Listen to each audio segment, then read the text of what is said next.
Hello everyone, Tom here from the CBC with another comic book review. Today I'm going to be reviewing Buzzkill issue 3 from Dark Horse Comics, and if you've seen my review of issue 1 and 2 you know exactly how much I love this comic book. And straight off the bat it opens up with another one of the scenes like at the beginning of issues 1 and 2 where it seems that he's talking to the round table of Addicts Anonymous.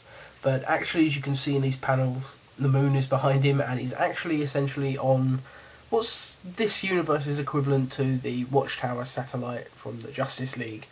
And we then get introduced to some other heroes, including Discharge, Battery, Captain Chrome, Pantherodactyl, Miss Murder, and Highguard. And it's pretty awesome that he's basically telling them why he's an addict and like how that's how he gets his powers. And he's not there to try and get back on the team, he's just trying to admit his mistakes and move on with his life, essentially. But the main leader of it, Highguard, who is kind of a arsehole Superman character, is having none of it. He smashes him against the window and just tells him he's a coward like his father, and tells him he needs to get out right now. So his sponsor, Buzzkill's sponsor, who says his name is Reuben at the beginning, but we all know at this point that that's a lie, tells him, let's go, and teleports him out. So after a walk in the park, he tells him that if he wants to help get his girlfriend back, he should probably take her flowers and comb his hair and wear this bow tie. And he asks, a bow tie? Where did you even get that? He says, a friend of mine gave it to me. He says, they're cool. Your friend is an idiot. Actually, he's a doctor. And I wonder if they did put that in specifically because it's Doctor Who 50th anniversary week at the moment.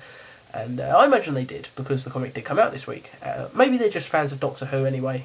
But either way, I loved that reference, and that's one of the things that really made me love this issue. After a quick discussion talking with his girlfriend, who is kind of a bitch, he finds out, we not only find out that his name is actually Francis, and the sort of druggy-looking, hippie-looking Doctor Strange ripoff thinks that's hilarious, that his name is Francis. But then his friend Eric comes in through the window, who's one of the superheroes from the Watchtower a bit earlier, and he finds out that this guy's actually sleeping with his girlfriend, and so a fight breaks out, but because Buzzkill is not on drugs at the moment, he gets his ass handed to him because he has no superpowers.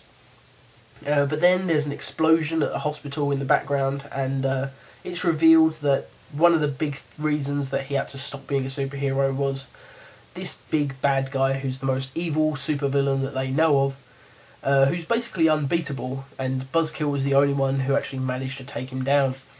And the reasoning behind this is, and why this is such a big amount of trouble, and why Francis, or as we now know his name to be, wants to take him down, and why it's so personal, is because he's who he inherited his powers from, and actually this supervillain named Cortland Pierce is his father. And so this is the end of issue 3, and honestly I thought the artwork this week was fantastic. The writing was great. I mean, the dialogue, the characters themselves are just outstanding in this series. I can't praise this book enough, and honestly, if you're watching this review and you haven't actually read the comic, seriously get out there, get a copy and read it. It's fantastic. I cannot recommend this more highly, and that's why I'm going to give this a 9.5 out of 10. And I think that's one of the highest scores I've been given on CBC, so that should give you an idea of just how good this book is.